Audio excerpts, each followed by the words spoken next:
Hello friends, मेरे YouTube channel English वे में आप सभी का स्वागत है। तो चलिए शुरू करते हैं आज की स्टोरी जिसका टाइटल है द विंड एंड द सन। और इसे विंड प्रोनाउंस करेंगे, वाइंड नहीं, विंड। इसका मतलब हो गया कि हवा और सूर्य। तो देख सकते हैं यहाँ पे हवा है और यहाँ पे सूर्य है। चलिए शुरू करते हैं स्टोरी। वंस यानी हो गया एक बार। The wind got boastful and started telling everyone. इसका मतलब होगा एक बार द विंड हवा गॉट बोस्टफुल। तो बोस्टफुल का मतलब होता है डिंग हाँकना, या फिर बोल सकते हैं सेगी बघारना, या फिर बड़ाई करना, जो भी आप अपने लैंग्वेज में बोलते हो। तो क्या हवा गॉट बोस्टफुल का मतलब होगा कि हवा को घमंड हो गया। And started telling everyone. Started telling यानी इसका मतलब हो गया कि वह कहने लगा। टेलिंग यानी कहने लगा, एवरीवन यानी हर किसी से। और स्टार्टेड अपने बगल में जेरंड लेता है, तो ये जेरंड हो गया। तो एक बार हवा को गॉट बोस्टफुल यानी कि घमंड हो गया, और स्टार्टेड टेलिंग एवरीवन और हर किसी से वो कहने लगा I am the most powerful. क्या कहने लगा कि I am the most powerful यानी कि मैं सबसे ज़्यादा पावरफुल हूँ। और यहाँ पर पावरफुल की सुपरलेटिव डिग्री यूज की गई है, मोस्ट पावरफुल, इसीलिए यहाँ पे द का यूज किया गया। द मोस्ट पावरफुल यानी कि मैं सबसे ज़्यादा पावरफुल हूँ, यानी कि शक्तिशाली हूँ। पावरफुल फोर्स यानी कि पावरफुल क्या हूँ, फोर्स यानी कि पावरफुल। यहाँ पर फोर्स का मतलब हो गया कि शक्ति। मैं सबसे ज़्यादा पावरफुल यानी शक्तिशाली, पावरफुल यानी शक्तिशाली, फोर्स हूँ यानी शक्ति हूँ। इन द वर्ल्ड यानी कि इस दुनिया में। आह हा, इसका मतलब हो गया कि वो हा ऐसे हंसते हुए बोला। कौन? तो विंड ने। विंड ने बोला कि मैं सबसे ज़्यादा शक्तिशाली पावर हूँ, शक्ति हूँ इस वर्ल्ड में यानी इस दुनिया में। Listening to this the trees, plants, fruits, flowers and the moon. यानी लिसनिंग का मतलब होगा सुन करके।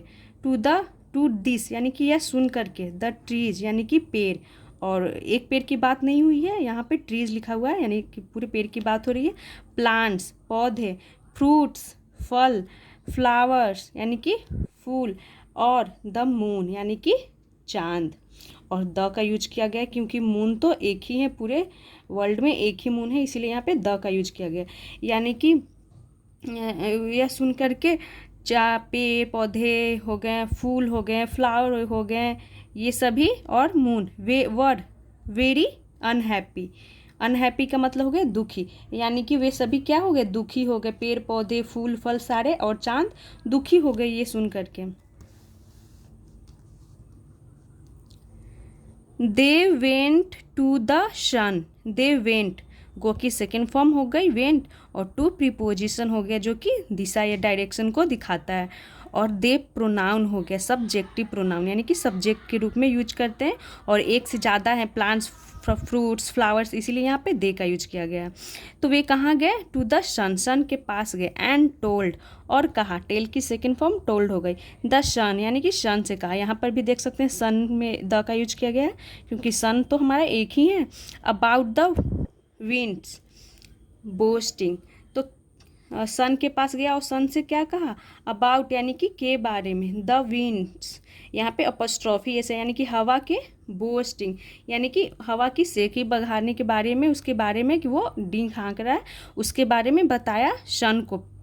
वो प्लांट्स फ्रूट ये जो भी थे सभी उन्होंने बताया सन को। द सन डिसाइडेड यानी कि सूर्य ने तय किया।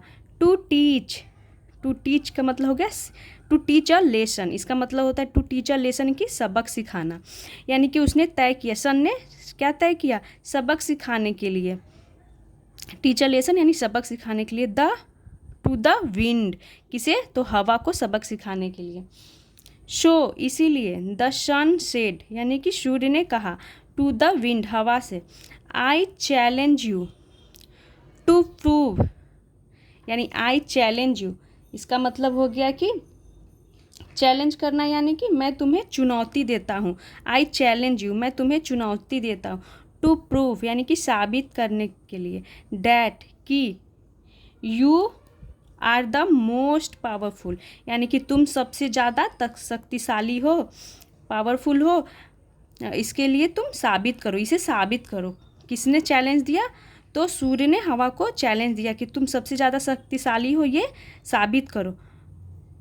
लेट्स हैव अ कॉम्पिटिशन, इसका मतलब हो गया लेट्स हैव अ कॉम्पिटिशन, चलो एक कॉम्पिटिशन यानी कि प्रतियोगिता करते हैं।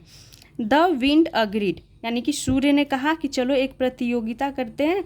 द विंड अग्रीड, तो विंड जो था हवा वो अग्रीड हो गया यानी कि वो मान गया।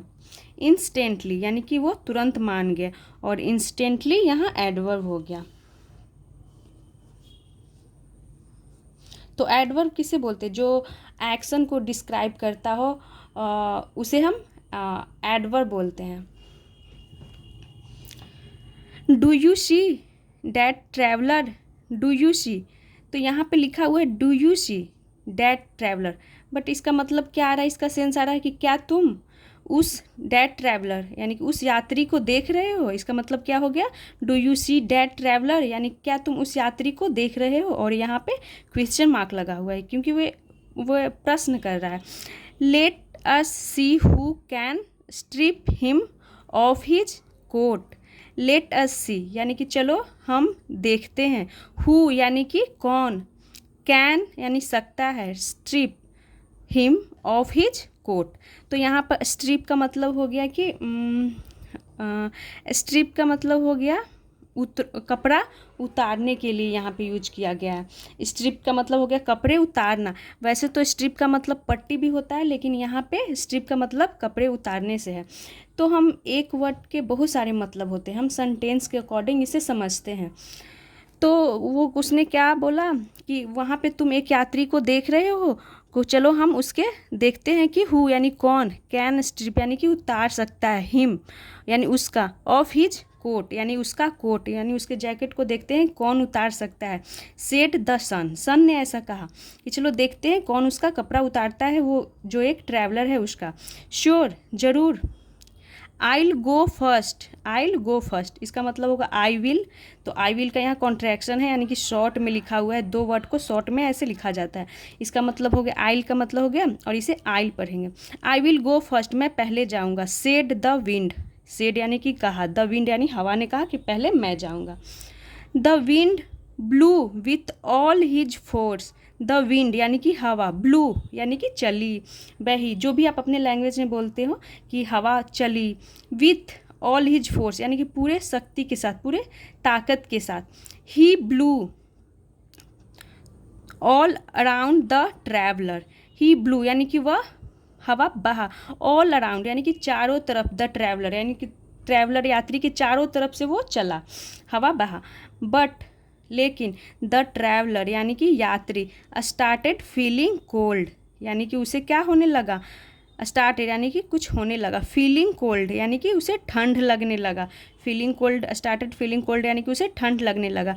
एंड ही रैप्ड, और वह रैप्ड यानी कि लपेट लिया, हिज कोट अपने कोट को, तो उसे ठंड लगने लगा, हवा चारों तरफ से चला तो उस ट्रैवलर को ठंड लगने लगा और वह रैप्ड कर लिया यानी कि लपेट लिया। तो यहाँ पे सब्जेक्ट हो गया और उस वर्ब की सेकंड फॉर्म, तो इसे बोलते हैं पास्ट इंडिफिनिट। देख सकते हैं इस पिक्चर में ये ट्रैवलर है और ये हवा है, हवा चला तो ठंड से ये क्या और भी अपने जैकेट को ऐसे पकड़ लेता है। चलिए आगे देखते हैं यहाँ पे। Even more tightly around him, इसका मतलब हो गया कि इवन और भी, मोर यानी ज़्यादा, टाइटली यानी कि कस के, अराउंड हिम यानी कि अपने चारों तरफ ऐसे खींच के वो पकड़ लेता है। देन तब, it was the turn of sun, तब it was the turn of the sun, इसका मतलब होगा कि अब टर्न यानी कि बारी थी सन की, यानी अब सन की बारी थी। एट फर्स्ट यानी कि पहले। The sun shone very gently, sun shone यानी कि साइन की सेकेंड फॉर्म शोन हो गई यानी कि सूर्य चमका, वेरी जेंटली यानी कि बहुत हल्के से यानी कि हल्का वो चमका, पहले उतना तेज़ नहीं है, हल्का है। वेरी जेंटली, और जेंटली भी एक एडवर्ब हो गया। द ट्रैवलर यानी कि यात्री felt the warmth, felt, feel की सेकेंड फॉर्म फेल्ट हो गई, यानी यात्री को फेल्ट यानी महसूस हुआ, द वार्मथ यानी कि गर्माहट, एंड इसे पढ़ेंगे लूजन्ड हिज कोट, यानी कि गर्माहट महसूस हुई, और लूजन्ड हिज कोट यानी कि उसने अपने कोट को ढीला किया। द सन यानी कि सूर्य went on shining brighter and brighter, the sun went on यानी कि जो सन था, वेंट ऑन यानी कि उसने शाइनिंग यानी कि चमकना क्या रहा, चमकता रहा, ब्राइटर एंड ब्राइटर यानी कि और वो चमकता रहा, और यानी कि वो धीरे धीरे और भी तेज होता गया। एंड और नाउ अब द ट्रैवलर यानी कि यात्री स्टार्टेड फीलिंग वेरी हॉट, अब ट्रैवलर को स्टार्टेड यानी कि होने लगी, फीलिंग यानी उसे महसूस होने लगी, वेरी हॉट यानी बहुत गर्मी महसूस होने लगी, यानी कि पहले तो सूर्य क्या था, हल्का था, तो उसे थोड़ी गर्माहट महसूस हुई, तो पहले उसने अपना क्या किया, अपने कोट को पहले तो ढीला किया, उसके बाद सूर्य जैसे जैसे बढ़ता गया तो उसे बहुत गर्मी लगने लगी, तो उसने यहाँ पे देख सकते हैं स्टार्टेड फीलिंग वेरी हॉट यानी कि उसे गर्मी लगने लगी। और स्टार्टेड के बाद यहाँ पर भी देख सकते हैं ये जेरंड ही है, तो कुछ ऐसे वर्ड आते हैं जो अपने बगल में जेरंड ही लेते हैं, जैसे कि लाइक हो गया, स्टार्ट हो गया, हेट हो गया, लव हो गया, ये सब अपने बगल में जेरंड लेते हैं। वेरी सून यानी कि थोड़ा सा ऐसे हो जाएगा, वेरी सून यानी कि बहुत, फीलिंग वेरी हॉट बहुत गर्मी लगने लगी। सून यानी कि जल्द।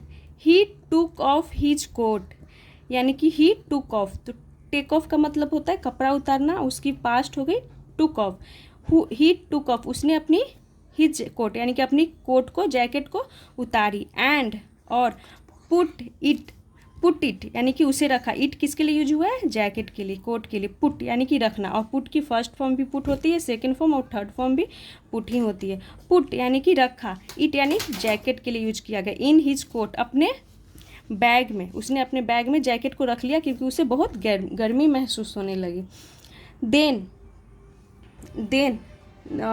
The wind had lost the competition, the wind यानी कि हवा, हैड लॉस्ट यानी कि खो चुका था, द कॉम्पिटिशन उस प्रतियोगिता को, इसका मतलब हो गया कि हवा हार चुका था उस प्रतियोगिता को, और हैड लॉस्ट ये हो गया पास्ट परफेक्ट।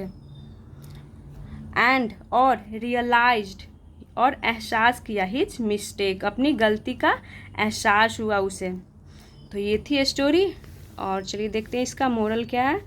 तो इसका मोरल है pride goes before a fall, इसका मतलब होता है, यह एक इडियम हो गया, और इसका मतलब होता है अहंकार से पतन होता है, या फिर बोल सकते हैं घमंड पतन से पहले आता है, यानी कि घमंड जब आ जाए इंसान में तो समझिए कि उसका पतन निश्चित है। तो इसका ये था अर्थ कि जब कभी आदमी को घमंड आ जाए तो समझिए कि उसका पतन शुरू हो गया। तो ये थी आज की स्टोरी, आई होप आप लोगों को अच्छा लगा हो। तो ऐसे ही और वीडियोस देखने के लिए मेरे चैनल को सब्सक्राइब करें और वीडियो को लाइक करें। Thanks for watching.